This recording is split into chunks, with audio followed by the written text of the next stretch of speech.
بسم الله الرحمن الرحیم.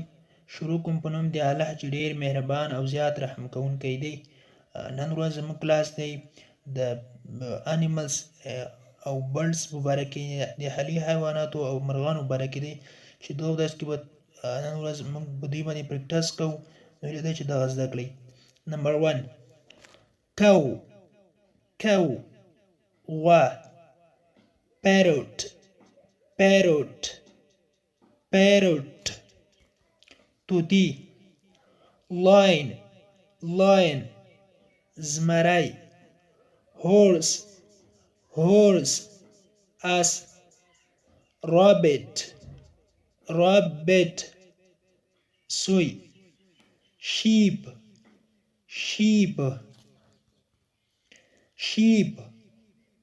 پسه یا میږه.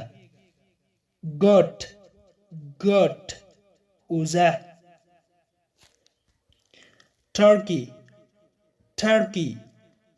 پیلمرغه.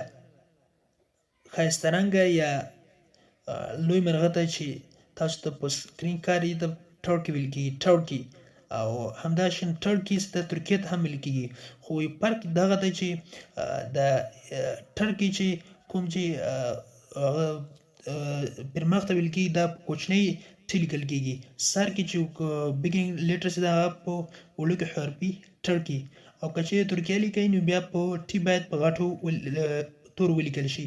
ټرکي. پیجن کوتره. ډاګ سپی. پپی وړوکی سپی یا کونګری. هین چرګه. ایګل باز. لیم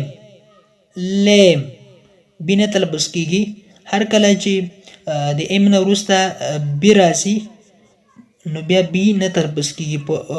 پای د ورډ یا په کلمې په اخر کې چې کله د ام نه وروسته بی راسي نو بیا بی نه تلفظ کېږي. لیم لکه ډم. همداسې نور لغاتونه هم شته چې بی نه تلفظ کېږي. لیم وری. بافلو میږه. کیمل اوښ.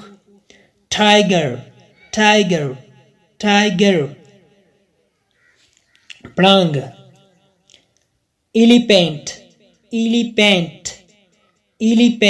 پیل. سنیک مار. که چیرې تاسو دغه کلمه سنک تلفظ کړئ نو بیا د غرمې ناشتې ته ویل کېږي سنک. پرونانسیشن تاسو باید کریکټ ادا کړئ، صحیح وکړئ. د دې وجې پرونانسیشن که چیرې تاسو غلط کړئ نو بیا مفهوم بل ورکوي. مثال که چیرې دا کلمه تاسو سنیک ووایئ نو بیا مار ته ویل کېږي، که چیرته سنک ووایئ بیا د غرمې ناشتې ته ویل کېږي. کیټ پیشو. فراګ چونګښه. ډک پتکه یا هیلۍ چې اوبو کې ګرځي دې ته ډک ویل کېږي.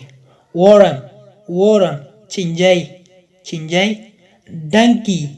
ډنکي خر. وولف لیوه. نن ورځې کلاس تر دې ځای پورې و. هیله ده چې اوس مو ترې زده کړي وي. که غواړئ چې انګلیسي ژبه په کم وخت کې په ډېرې اسانۍ سره په ساده پښتو کې زده کړئ نو لطفا زموږ یوټیوب چینل سبسکرایب کړئ، ترڅنګ د بیل آیکن ووهئ او بیا په آل باندې کلیک وکړئ تر څو زموږ هر یو نوی کلاس چې موږ یې اپلوډ کوو تاسو ته په خپل ټایم در ورسیږي. تر بیا چې زه حاضر یم، تر بیا مو د الله په امان. هر چیرې یاست الله مو مل شه.